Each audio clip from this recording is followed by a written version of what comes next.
You might think of the Apple Watch as being a disposable product because, well, who in their right mind would wear 2 Apple Watches? But there are actually a few surprising use cases for having both a daily watch and a secondary watch you can switch to.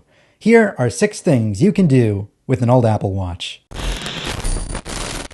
Let's start with number 1, a dedicated night watch for sleep tracking. The Apple Watch is great at tracking your sleep. It'll even do the different stages of sleep throughout the night. And it's also great as an alarm because it'll wake you up by silently buzzing on your wrist. It won't wake up your partner if they want to get up a little later. But if you wear your watch during the day and you wear it overnight, when are you supposed to charge it? Personally, I don't like charging my watch during the day because if I have to get up, then my watch won't give me any credit towards my move or stand rings. This is a prime use case for an old Apple Watch, a dedicated sleep tracker and alarm. You wear your new one every day when you go out and about, and your old one sits on the charger during the day. When it's time for bed, you just switch them out. You always have a fully charged Apple Watch, and you never have to worry about topping it up in the evening or in the morning rush. Another benefit is that if your favorite band is more for fashion and less comfortable, like a Milanese loop or this Twisto Flex band available on the Cult of Mac store, you don't have to switch it out with your sport band every morning and night. You can have your comfortable band on your night watch and your fashionable band on your daily watch. Number 2, riskier activity tracking. The Apple Watch is surprisingly hardy and water resistant, but occasionally there are those day activities you go on that just make you a little nervous. Instead of risking your expensive new Apple Watch when you go rock climbing or skydiving or swimming in the ocean, you can swap it out for your old watch instead. After all, an old hand-me-down watch is a lot cheaper than an Apple Watch Ultra. Some people may choose to protect their Apple Watch in a case, like this one from Alago. Personally, I find these a little unsightly to say the least, and they're a little fiddly to take on and off. But you can keep your secondary Apple Watch permanently enclosed in one of these, so you don't have to deal with it daily. Number 3, wearing an Apple Watch on your arm or leg. Although the Apple Watch is designed for your wrist, there are actually a few use cases for wearing it higher up on your arm or around your ankle. If you play competitive sports where precision is key, like tennis or basketball, then the weight of an Apple Watch on your arm might actually affect how you play. Well, the 12 South Action Sleeve puts your Apple Watch higher up on your arm where it's out of the way, but it can still be used for tracking your fitness and activity. And if you use a secondary Apple Watch for this, then you don't have to worry about swapping it out for your regular band before every game and training session. On the other hand, or foot, you might want to wear an Apple Watch on your ankle. If you work at a standing treadmill desk, you won't get as much credit for all that walking because your arms will be just as stationary as if you were at a regular desk. Wearing a second Apple Watch on your ankle, it'll still work towards your move, exercise, and stand goals, but you can still have an Apple Watch on your wrist for notifications and, telling time. Number 4, you can hand it down to a child.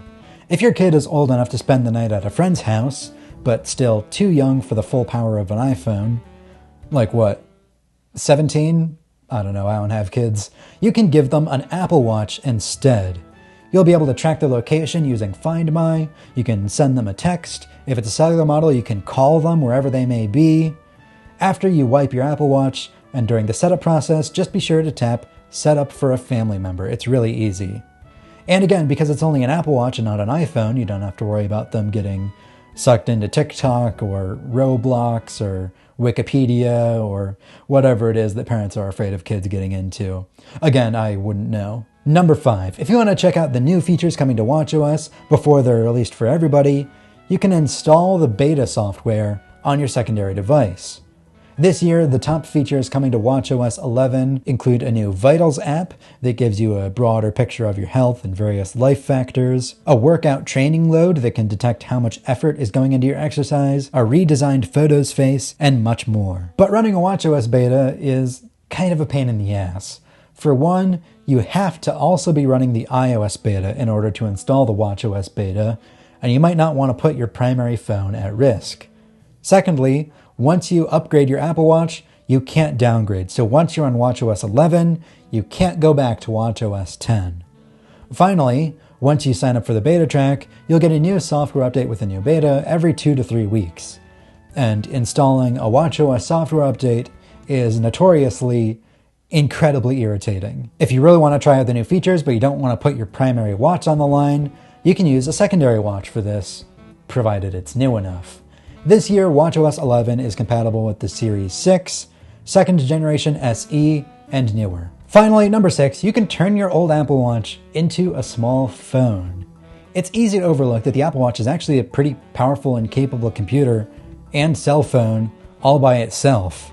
Well, with the Tiny Pod, you can get a special iPod-shaped case that your Apple Watch slips into to become its own device.